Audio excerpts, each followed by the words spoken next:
Hello, everyone. Today we celebrate the feast and we honor our saint, Saint Alphonsus Mary de Liguri, patron of our parish. I prepared a short video sharing today on the pilgrimage we undertook last 2017 during the Jubilee year, for which our parish had Celebrated put and this team together and to go through the steps of Saint Alphonsus. Well, by now, many have already been said about our saint in the novena masses and during the mustard seed inspiration. However, on a personal level, I would also want to share with you some of my inspiration on God's gift to us through our saint, Alphonsus Mary de Liguri. Well, maybe some of you may have known that in my younger years, during my grade school and high school days, um, I lived in a place where our church was also run by Redemptorist priest. So pretty much I grew up with them. But when I transferred to Manila, little did I know that I was going to transfer to a parish for which the founder of Redemptorist was also going to be the patron of our of the parish.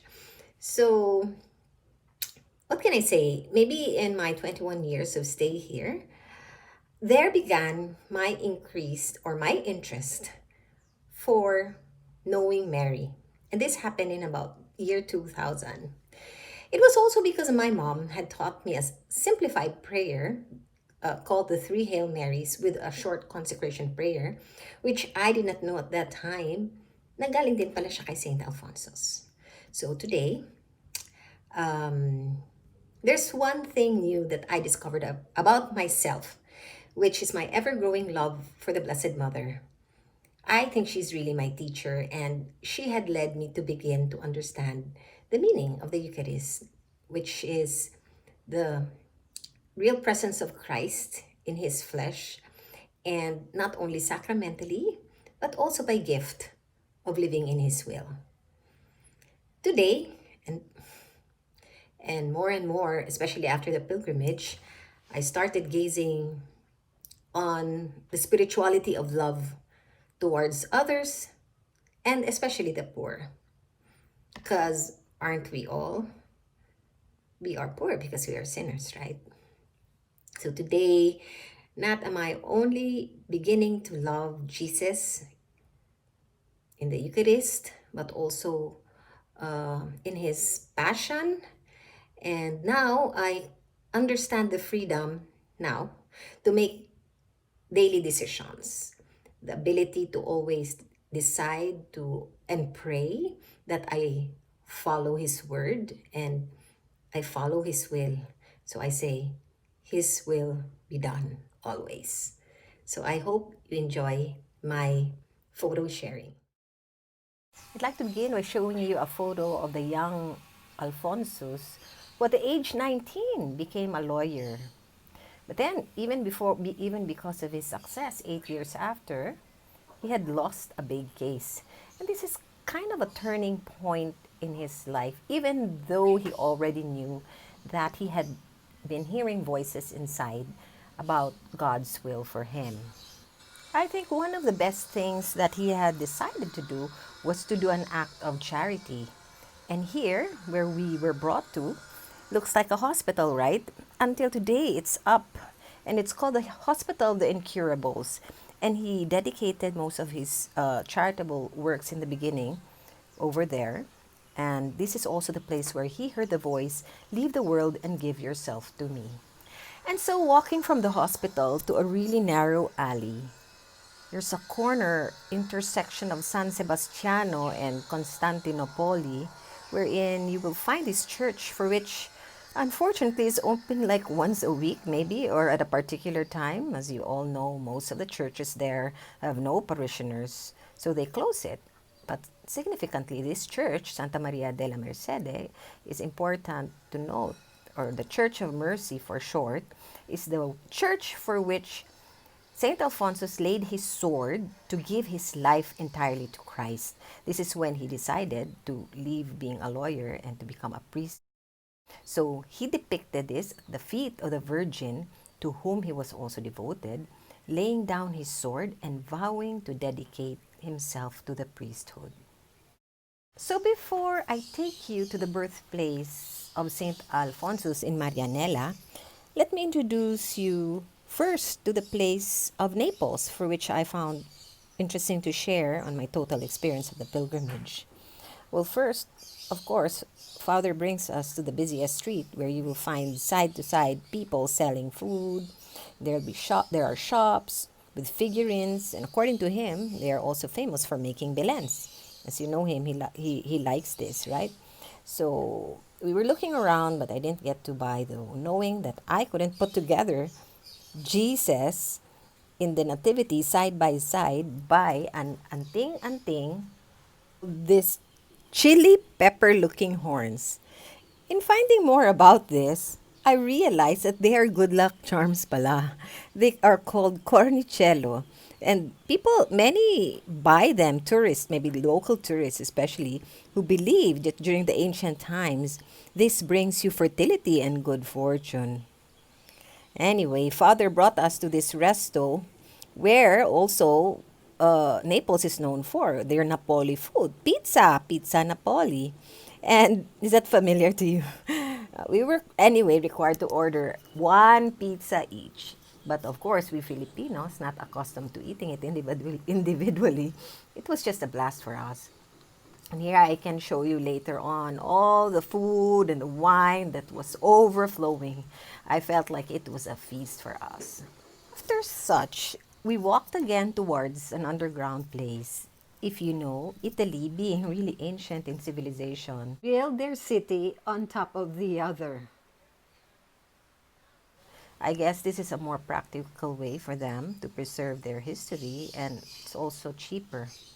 So Father brought us to the catacombs. Okay, what are they? They are underground places for which many Christians are believed to have hidden there while they were preaching the word of God because they were persecuted.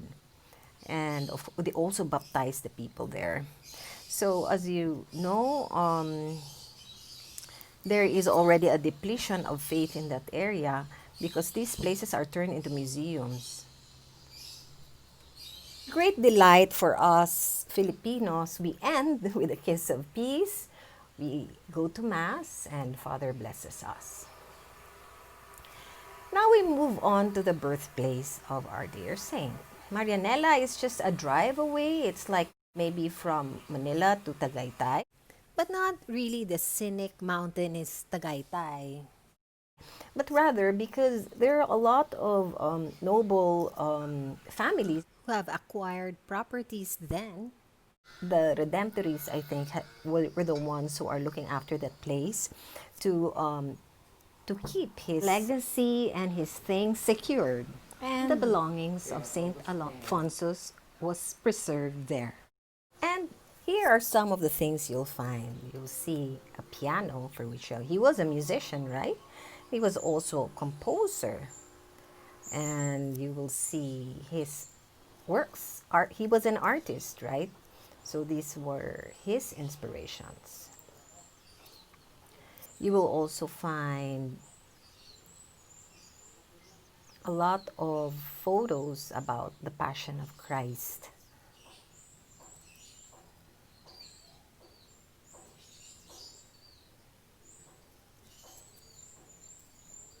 And his books, because he was a writer in moral theology.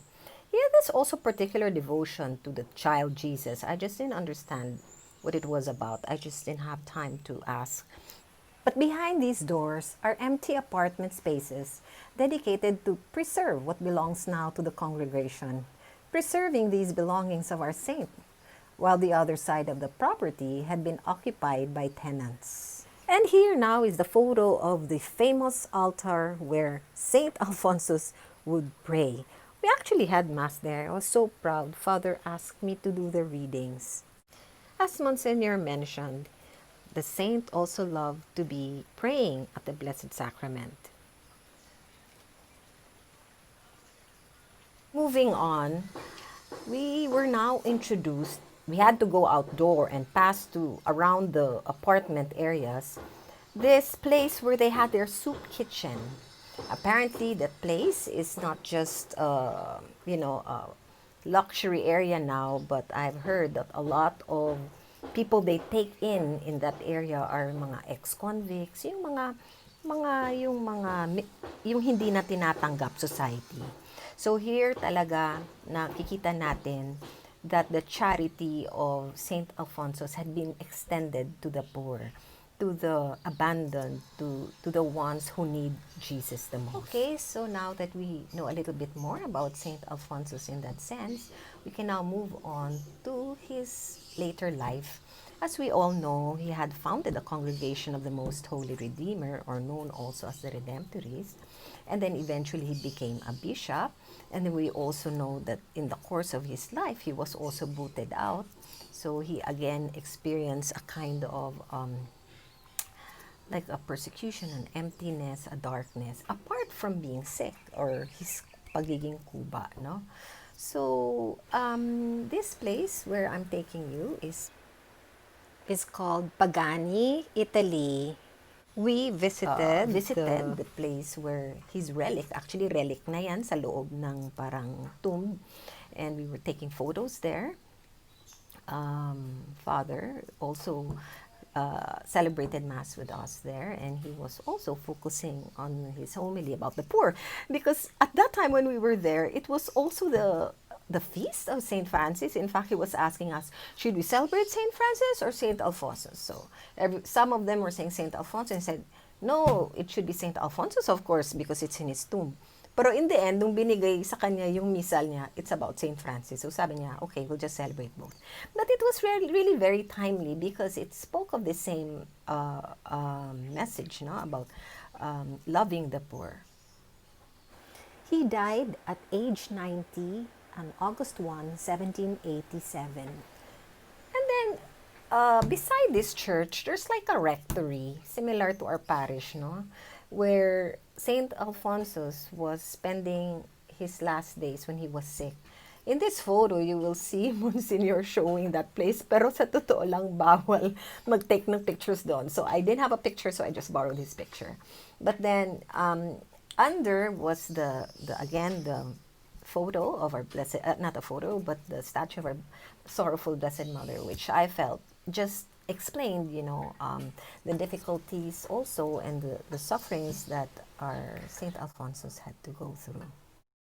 Apart from the many books that he had written, very famous amongst them were his book on the moral theology, the glories of Mary, because of his special devotion to her, and the way of the cross, the passion of Jesus, for which he felt really close, especially at the time when he was ill until he was booted out from the congregation that he had founded himself. So what is the charism of this order? It says, preaching of the word of God to the poor. Saint Alphonsus, apart from this, also wrote a book that I find very interesting today, a book on the uniformity of God's will, which for me seals that truly I am his spiritual child in my 21 years living here in Magallanes. He says, perfection is found entirely in the love of God. Charity is the bond of perfection, and perfect love of God means the complete union of our will with God's. And what does it mean to be perfect? It means to be holy. So we are invited today, by example of our saint, to fulfill this. After all, Matthew 9, verse 21 says that Jesus said, if you wish to be perfect, go and sell your possessions and give the money to the poor, and you will have treasure in heaven. Then come, follow me. Well, there's really more to say about our pilgrimage in St. Alphonsus. Really be too long to say that for now. I just want to end by greeting you happy feast, and of course thanking our patron saint for bringing us at least a step closer to Christ. May he, in the guidance of our parish, continue to bring more souls to love God through Mary, through the passion of Jesus Christ, and through his most holy divine will.